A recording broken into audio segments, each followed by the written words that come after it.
Assalamualaikum warahmatullahi wabarakatuh. Yang saya hormati Ibu Ulfa Melida, MPD, dan teman-teman Perbankan Syariah kelas D yang saya banggakan. Kelompok kami akan mempresentasikan materi dinamika dan tantangan Pancasila sebagai dasar negara, ideologi, filsafat, etika, nilai, dan masyarakat dalam mengamalkan Pancasila. Sebelumnya, perkenalkan dulu saya, Bayu Satrio, dengan NIM 133 sebagai moderator dan pemateri 1, dan pemateri 2 Yoga Anjasmara Dwi Saputra dengan NIM 135. Dinamika dan tantangan Pancasila sebagai dasar negara. 1. Perkembangan pada masa kependudukan Jepang menduduki Indonesia kurang lebih 3,5 tahun. Walaupun masa pendudukan Jepang merupakan masa yang amat berat di dalam sejarah bangsa Indonesia, untuk lebih meyakinkan bangsa Indonesia, Jepang membentuk BPUPKI. Mulai badan pembentukan Jepang inilah para pemimpin Indonesia merancang sebuah dasar negara. 2. Perkembangan Pancasila pada masa berlakunya Undang-Undang Dasar 1945.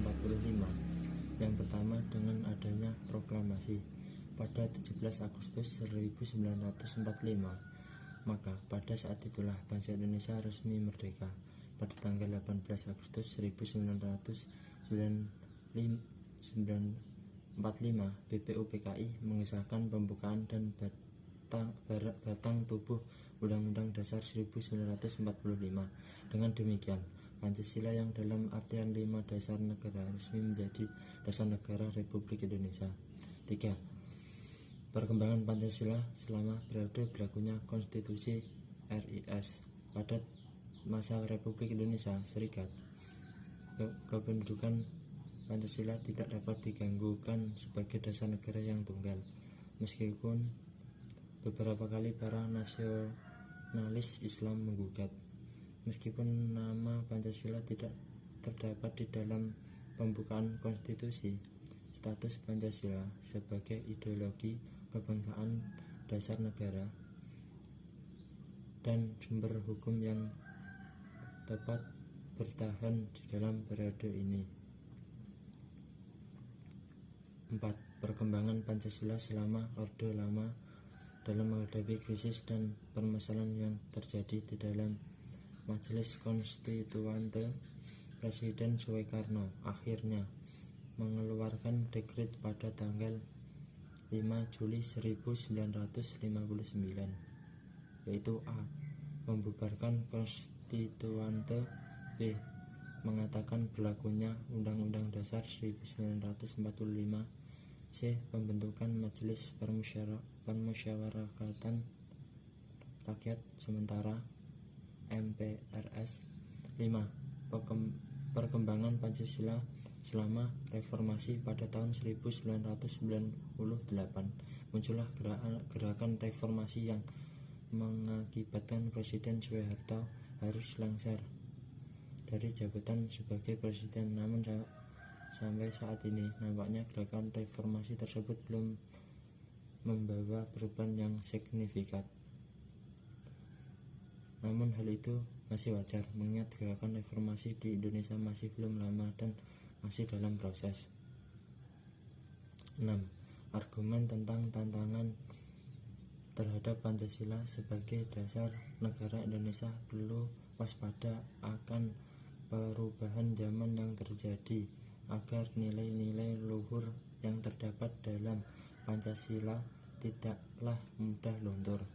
Pancasila harus tetap menjadi sebuah pedoman dan pandangan bangsa Indonesia dalam menghadapi tantangan-tantangan yang ada, baik dalam hal politik, ekonomi, agama, maupun sosial budaya. Hal tersebut dimaksudkan agar nilai-nilai Pancasila yang telah tertanam dalam diri bangsa Indonesia tidaklah hilang karena adanya budaya-budaya asing yang masuk.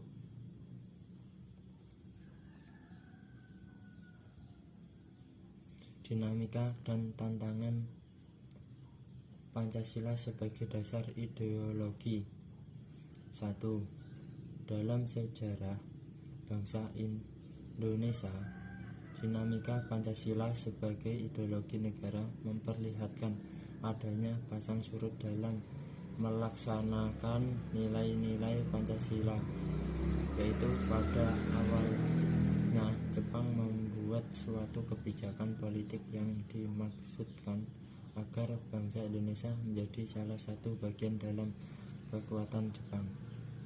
Dalam masa tersebut, walaupun ideologi kebangsaan merupakan faktor yang dominan di dalam perkembangan pemikiran pada waktu itu, namun status Pancasila belum menjadi dasar negara dan belum mempunyai kekuatan hukum secara utuh. 2. Perkembangan Pancasila pada masa berlakunya Undang-Undang Dasar 1945.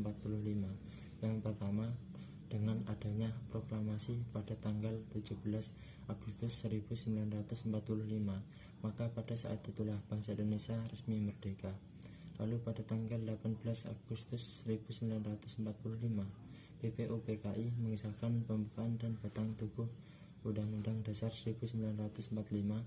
Dalam periode ini, pemikiran mengenai Pancasila sebagai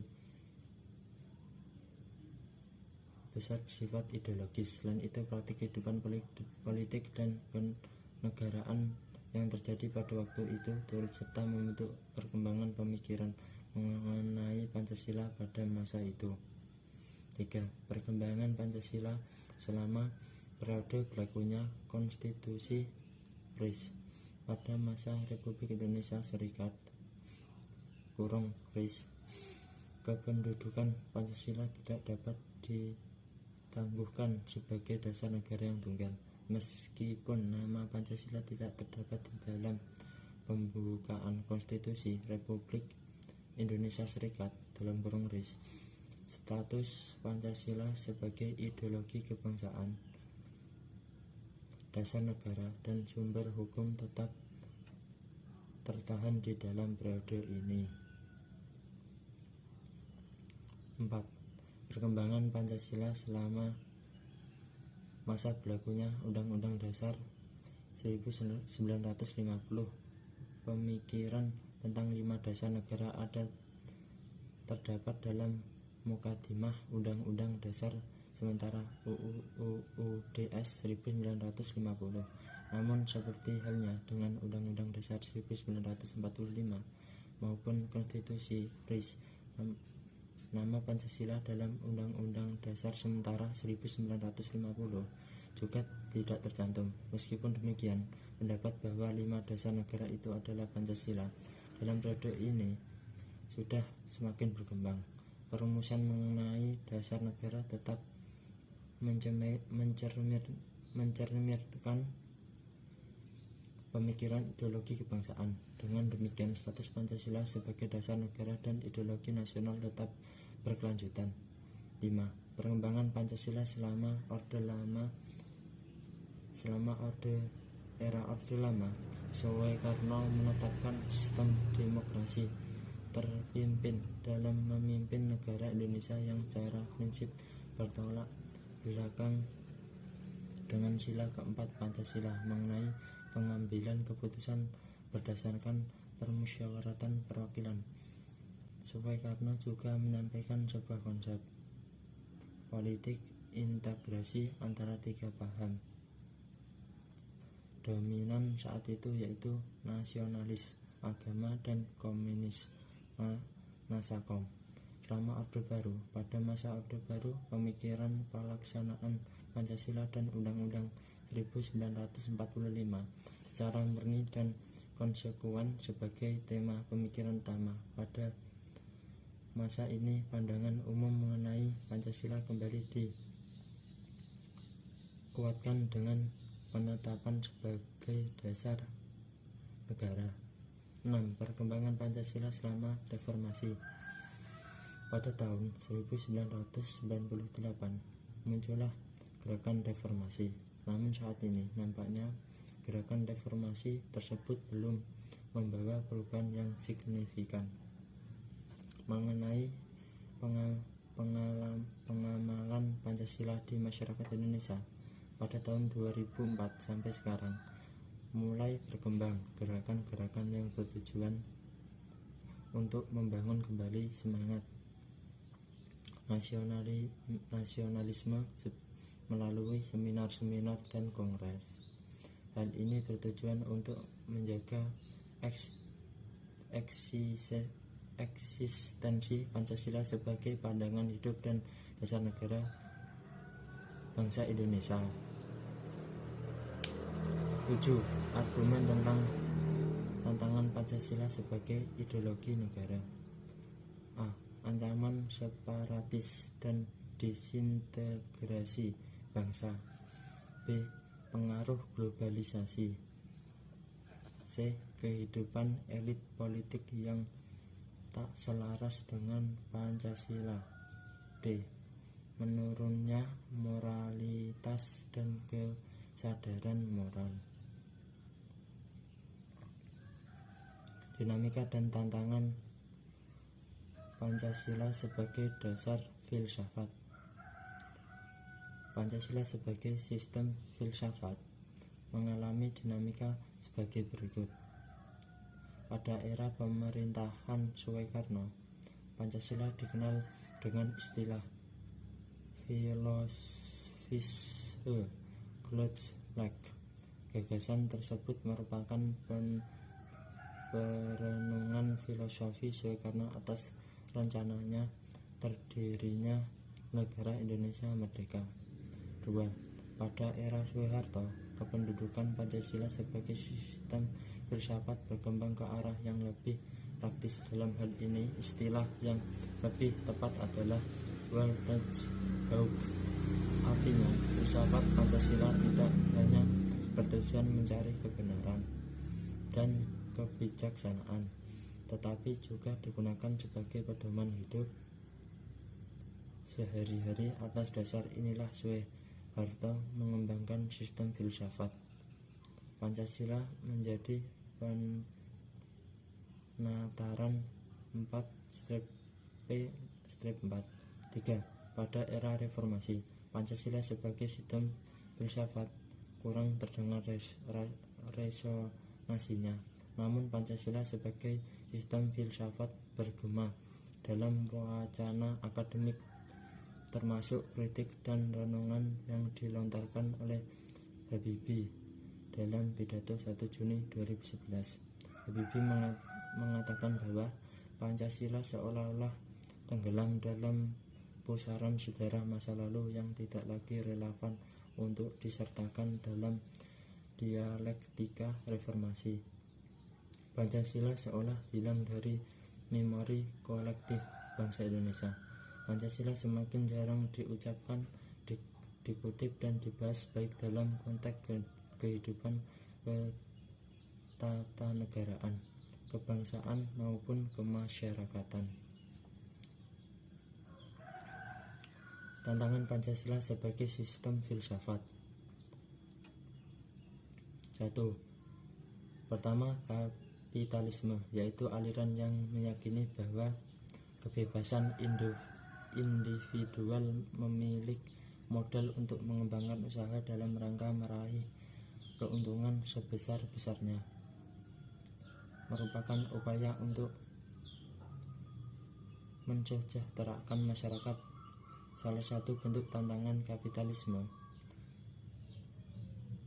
dari Pancasila sebagai sistem filsafat ialah meletakkan kebangsaan individualis Arab terlebihan sehingga dapat menimbulkan berbagai dampak negatif seperti monopoli gaya hidup, konsumerisme, dan lain-lain. Kedua, komunisme adalah sebuah palang yang muncul pada reaksi atas perkembangan kapitalisme sebagai produk masyarakat liberal.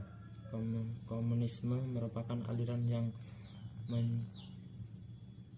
ini bahwa kepemilikan modal dikuasai negara untuk kemakmuran rakyat secara merata. Salah satunya bentuk tantangan komunisme terhadap Pancasila sebagai sistem filsafat ialah dominasi negara yang berlebihan sehingga dapat menghilangkan peran rakyat dalam kehidupan bernegara.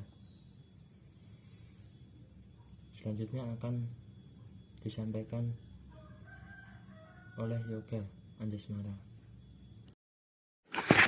Dinamika dan tantangan Pancasila sebagai dasar etika. Pada zaman Orde Lama, pemilu diselenggarakan dengan semangat demokrasi yang diikuti banyak partai politik. Tetapi dimenangkan 4 partai politik, yaitu Partai Nasional Indonesia atau PNI, Partai Muslimin Indonesia atau Parmusi, Partai Nahdlatul Ulama atau PNU, dan Partai Komunis Indonesia atau PKI. Tidak dapat dikatakan bahwa pemerintahan di zaman Orde Lama mengikuti sistem etika Pancasila. Bahkan ada tudingan dari pihak Orde Baru bahwa pemilihan umum pada zaman Orde Lama. Pada zaman Orde Lama, sistem etika Pancasila diletakkan dalam bentuk penataran. Pada zaman Orde Baru itu pula muncul konsep manusia Indonesia seutuhnya sebagai cerminan manusia yang berperilaku dan berakhlak mulia. Sesuai dengan nilai-nilai Pancasila, manusia Indonesia seutuhnya dalam pandangan Orde Baru artinya manusia sebagai makhluk ciptaan Tuhan Yang Maha Esa yang secara kodratil bersifat monodualistik, yaitu makhluk rohani sekaligus makhluk jasmani dan makhluk individual sekaligus makhluk sosial. Sistem etika Pancasila pada era reformasi tenggelam dalam euforia demokrasi, namun seiring dengan perjalanan waktu disadari bahwa demokrasi tanpa dilandasi sistem etika politik akan menjurus pada penyalahgunaan kekuasaan serta Machiavellisme atau menghalalkan segala cara untuk mencapai tujuan. Tantangan Pancasila sebagai sistem etika. Tantangan terhadap sistem etika Pancasila pada zaman Orde Lama berupa sikap otoriter dalam pemerintahan sebagaimana yang tercermin dalam penyelenggarakan negara yang menerapkan sistem demokrasi terpimpin. Tantangan terhadap sistem etika Pancasila zaman Orde Baru terkait dengan masalah KKN, korupsi, kolusi, dan nepotisme yang merugikan penyelenggaraan negara. Hal tersebut tidak sesuai dengan keadilan sosial karena korupsi, kolusi, dan nepotisme hanya menguntungkan segelintir orang atau kelompok tertentu. Tantangan terhadap sistem etika Pancasila pada era reformasi berupa euforia kebebasan berpolitik sehingga mengabaikan norma-norma moral. Misalnya munculnya anarkisme yang memaksakan kehendak dengan mengatasnamakan kebebasan berdemokrasi. Dinamika dan tantangan Pancasila sebagai dasar nilai. Argumen tentang dinamika Pancasila sebagai dasar pengembangan ilmu Pancasila sebagai pengembangan ilmu belum dibicarakan secara eksplisit para penyelenggara negara sejak Orde Lama sampai era reformasi. Para penyelenggara negara umumnya hanya menyinggung masalah pentingnya keterkaitan antar pengembangan ilmu dan dimensi kemanusiaan atau humanisme. Ada beberapa bentuk tantangan terhadap Pancasila sebagai dasar pengembangan iptek di Indonesia. A. Kapitalisme yang sebagai menguasai perekonomian dunia, termasuk Indonesia. Akibatnya yaitu ruang bagi penerapan nilai-nilai Pancasila sebagai dasar pengembangan ilmu menjadi terbatas. Upaya ini bagi mengembangkan sistem ekonomi Pancasila yang pernah dirintis Profesor Mubyarto pada 1980-an. Belum menemukan wujud nyata yang dapat diandalkan untuk menyangkal dan menyaingi sistem ekonomi yang berorientasi pada pemilik modal besar. B. Globalisasi yang menyebabkan lemahnya daya saing bangsa Indonesia dalam pengembangan iptek sehingga Indonesia lebih berkedudukan sebagai konsumen daripada produsen dibandingkan dengan negara lain. C. Konsumerisme menyebabkan negara Indonesia menjadi pasar bagi produk teknologi negara lain yang lebih maju ipteknya. Pancasila sebagai pengembangan ilmu baru pada taraf wacana yang belum berada pada tingkat aplikasi kebijakan negara. Dinamika Pancasila sebagai dasar masyarakat. Dalam mengamalkan Pancasila, Pancasila adalah ideologi dasar negara Indonesia. Pancasila membentuk Indonesia menjadi negara yang memiliki konstitusi dan diakui negara lain. Penerapan Pancasila, sila ketuhanan yang Maha Esa, penerapan Pancasila, sila kemanusiaan yang adil dan beradab, sila persatuan Indonesia, sila kerakyatan yang dipimpin oleh hikmat kebijaksanaan dalam permusyawaratan dan perwakilan, sila keadilan sosial bagi seluruh rakyat Indonesia. Tantangan Pancasila sebagai dasar masyarakat dalam mengamalkan Pancasila. Pemahaman Pancasila, eksklusivisme sosial yang terkait derasnya arus globalisasi sehingga mengarah kepada menguatnya kecenderungan politisasi identitas dan menguatnya gejala polarisasi dan fragmentasi sosial berbasis SARA. Kesenjangan sosial. Pelembagaan Pancasila di mana lemahnya institusionalisasi nilai-nilai Pancasila dalam kelembagaan politik. Keteladanan Pancasila. Keseluruhan ini merupakan pokok yang harus dimiliki warga negara maupun penyelenggara negara. Sekian presentasi dari kelompok kami. Apabila ada tutur kata atau salah kata, minta maaf.